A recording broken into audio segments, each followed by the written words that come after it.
दोस्तों अभी अभी जो आपने वीडियो देखा, आपके लिए एक होमवर्क है। ये वीडियो अलवर राजस्थान की है। एक हिंदू लड़के को दो जिहादी बांग्लादेशी रोहिंग्या मार रहे हैं, कलमा पढ़ा रहे हैं और कुरान की आयतें याद करवा रहे हैं और इस्लाम कबूल करने को बोल रहे हैं। आप लोग दोस्तों अगर लड़ नहीं सकते ना, ये वीडियो कोई पाकिस्तान, बांग्लादेश या किसी और देश की नहीं, अपनी भारत की है, राजस्थान की है, जहां हमारी सो कॉल्ड हिंदुओं की सरकार है। आप एक फर्ज निभाओ, इस वीडियो को ज्यादा से ज्यादा शेयर करो, राजस्थान पुलिस को, अलवर पुलिस को टैग करो और इनकी अरेस्ट का कैंपेन मैं चला रहा हूं। 1 से 2 दिन के अंदर में अरेस्ट होने चाहिए। इसमें आप अपना योगदान दे सकते हो। लड़ नहीं सकते ग्राउंड पे आकर तो सोशल मीडिया पे वीडियो शेयर करके, पुलिस को टैग करके तो कर सकते हो। मैं ज्यादा एक्सप्लेन नहीं करूंगा। इन जिहादियों को कानून का असली स्वाद चखाना है और जेल के सलाखों के पीछे भिजवाना है तो पुलिस को टैग करो, क्योंकि ये साले मार के ही जाते हैं। इनको बातों से नहीं समझा सकता है। प्रशासन से रिक्वेस्ट है, कड़ी से कड़ी सजा दे। आप लोग वीडियो को शेयर करो। जय श्री राम।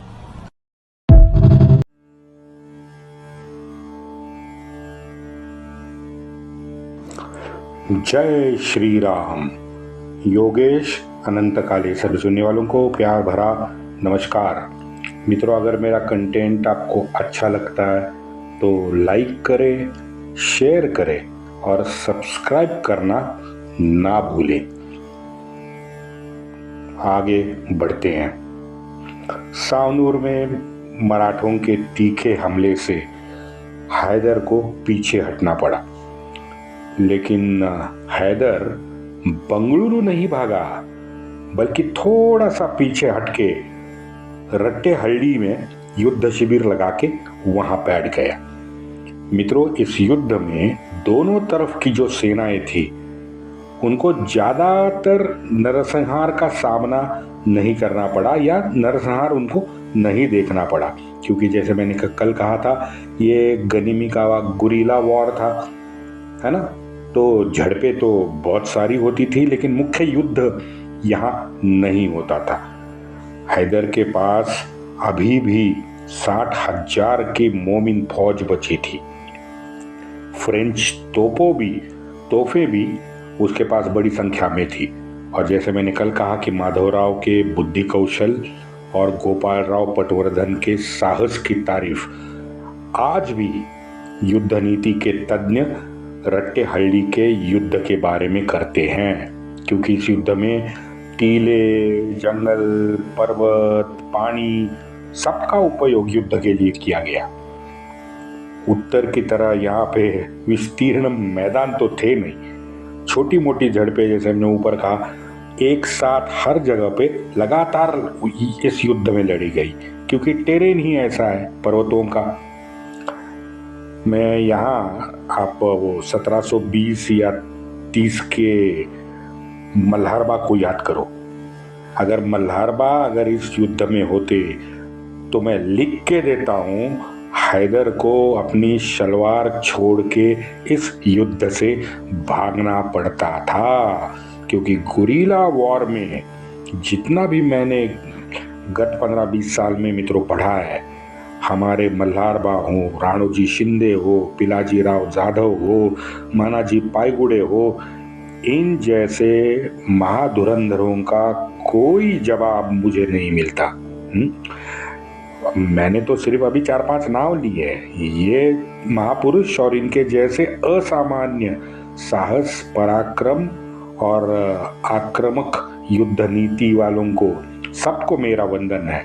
1764 की ये रट्टेहल्ली सितंबर अक्टूबर में वो धारवाड़ पे धाड़ जो पड़ी थी, और दिसंबर की अनवड़ी की लड़ाई, ये तीनों लड़ाई वैसे तो तुल्यबल कही जा सकती थी, लेकिन तीनों में हैदर को भागना पड़ा है।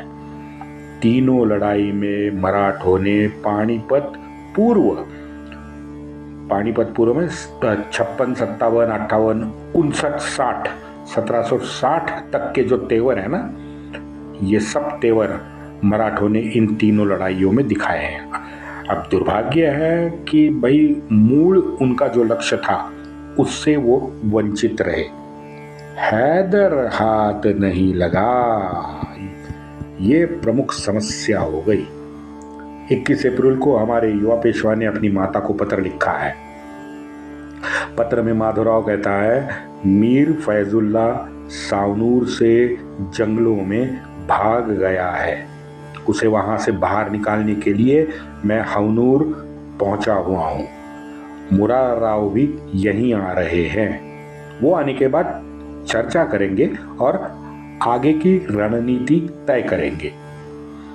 गोपाल राव सावनूर के नवाब के यहाँ रुके हैं, उनके रक्षा हेतु रुके हैं।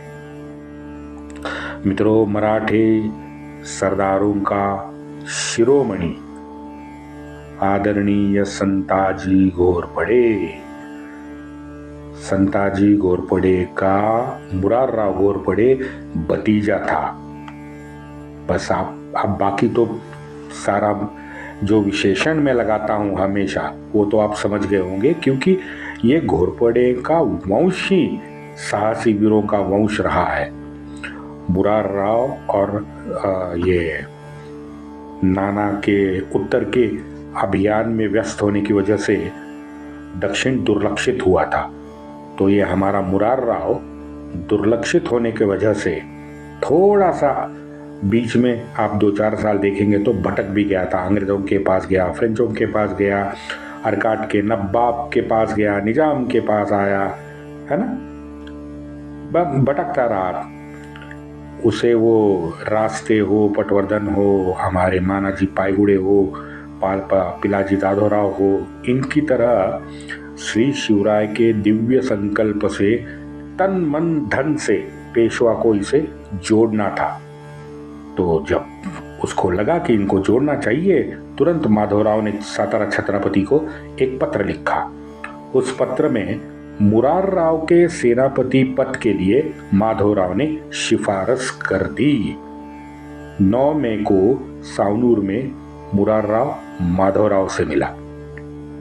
अब पता नहीं क्या सातारा के तरफ से क्यों देरी हो गई, लेकिन सातारा के दरबारियों ने ये जो मुरार राव की सेनापति पद की जो अधिकृत सनद है ना, ये अगले साल 20 सितंबर 1765 को भेजिए। अब बताओ, हाँ, रास्ते के आधिपत्य में जो बागलकोट नाम का शहर था वो माधवराव ने मुरार राव को सौंप दिया। वहाँ बिदनूर के जंगल में रट्टेहल्ली की लश्करी छावनी में मीर फैजुल्ला के हाथ में लश्करी छावनी देकर हैदर मराठों पे लगातार हमले करना शुरू कर दिया। ये मित्रों सेम मराठों की ही युद्ध नीति हैदर अपना रहा था। भाई 50-100 कहीं जंगल से रात को आते थे, मुख्य छावनी में घुसते थे, छावनी में नोच के फिर जंगल में तुरंत भाग जाते थे। ये बिल्कुल मराठों जैसी युद्ध नीति हैदर की थी। मराठों को खुफिया खबर मिली कि हैदर 12,000 मोमिनों के साथ हरिहर शहर पहुंचा है। मराठों ने हलचल बड़ी तेज कर दी। तुरंत वहां से मराठे निकले हैदर के पीछे। अब इस खबर से कि मराठे मेरे पीछे निकले हैं, हैदर ने ऐन मौके पे अपने रणनीति में बदलाव करके रट्टेहल्ली जाने का फैसला कर दिया। हरिहर से गोपाल राव और विट्ठल शिवदेव की एक टुकड़ी उसके बीच में आ गई। टुकड़ी तो एक टुकड़ी थी, संख्या में बहुत दोनों की टुकड़ियां कम थी, क्योंकि मुख्य फौज जो मराठों की थी, एक तो जैसे मैंने कहा कि बिदनूर के पास थी और एक सावनूर में गोपाल राव के पास थी जो सावनूर की रक्षा कर रही थी। अब इतने छोटे से टुकड़ी पे हैदर ने हमला बोल दिया और हमला करते ही यहाँ जंगलों में 1-to-1 लड़ाई इन दोनों में शुरू हो गई। मराठों ने लड़ते लड़ते हैदर को जंगल से बाहर मैदान में पीछे ढकेलने का काम किया। हैदर अपनी छावनी से 10-12 किलोमीटर अब पीछे हट गया था। ये हमारी टुकड़ियां तो विट्ठल शिवदेव और गोपाल राव की छोटी थी, भले हारी थी, लेकिन हारते हारते इन्होंने योजनाबद्ध तरीके से हैदर को पीछे हटाने का काम जरूर किया। अब हैदर अपनी मेन जो छावनी थी मीर फैजुल्ला के हाथ में जिसने उन्हें दी थी, वो छावनी से 10 12 किलोमीटर पीछे हट गया था, मैदान में आ गया था जंगलों से निकल के। सामने मैदानों में उसने देख लिया तो सामने दिखा हमारा युवा पेशवा माधवराव मुख्य सेना के साथ वहां पे खड़ा उसने पाया। वैसे माधवराव 2 मई को ही यहां आया था। 3 मई 1764 के दोपहर को घनघोर संग्राम की शुरुआत हुई। सबसे आगे युद्ध करने और तलवारबाजी में माधवराव आगे था, ये विशेष है इस लड़ाई का। यहां मित्रों मराठों ने मोमिनों की चटनी बना दी है, चटनी। मराठों ने योजना के तहत हैदर को जाल में फंसा दिया था। आगे पीछे दोनों तरफ से मराठे थे, लेकिन मराठों की बाईं ओर पर्वत और जंगल था जो खुला पड़ा था। अब मनुष्य हानि तो लगातार हैदर की होती चली जा रही थी। मनुष्य हानि को देखते हुए युद्ध लड़ते लड़ते युद्ध के बीच में हैदर को अपने पराजय की जब गंध आई ना, तो अचानक हैदर ने अपना घोड़ा मोड़ा और 4 मोमिनों के साथ विद्युत गति से जंगल की दिशा में हैदर भाग गया। विलक्षण रोमहर्षक संग्राम था ये। रट्टेहल्ली का विजय मराठों से मित्रों ज्यादा उन्होंने जो योजना तैयार की थी और उस योजनाबद्ध तरीके से हैदर को मैदान में उन्होंने खींचा था, ये उस कल्पकता का विजय मुझे लगता है। हमने मई में देखा ना, 22 मिनट 22:21 टारगेट पिन पॉइंट, पोरकिस्तान धड़ाम बेचिराग। ये होता है योजना का कमाल। रट्टेहल्ली के इस लड़ाई में मित्रों 45 मराठों ने वीरगति प्राप्त की। 200 मावड़े हमारे जख्मी भी हुए। हमारे 100 घोड़ों को भी वीरगति प्राप्त हुई। हैदर के 160 मोमिनों की जान वहीं युद्ध भूमि में चली गई। 700 से अधिक गंभीर जख्मी होके युद्ध भूमि में पड़े रहे। 130 घोड़ों ने अपनी जान गंवाई और 100 से ज्यादा घोड़े जख्मी हालत में वो भी युद्ध भूमि में पड़े रहे। रट्टेहल्ली से पहले बहुत बड़ी लड़ाइयाँ हुई हैं, आगे भी बहुत बड़ी लड़ाइयाँ हुई हैं रट्टेहल्ली से ज़्यादा। लेकिन मित्रों अगर उस टेरेन को ध्यान में रखते हुए देखें तो यो टेरेन को ध्यान में रखते हुए पेशवा ने टेबल पे जो योजना बनाई थी ना, वो लाजवाब थी। मैदानी युद्ध नीति ने हैदर के गनिमी कावा को यहाँ शय और मात दे दी थी।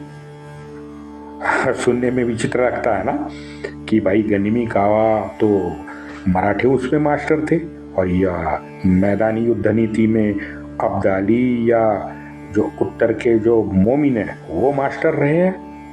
लेकिन यहाँ पे बरोबर उल्टा हुआ।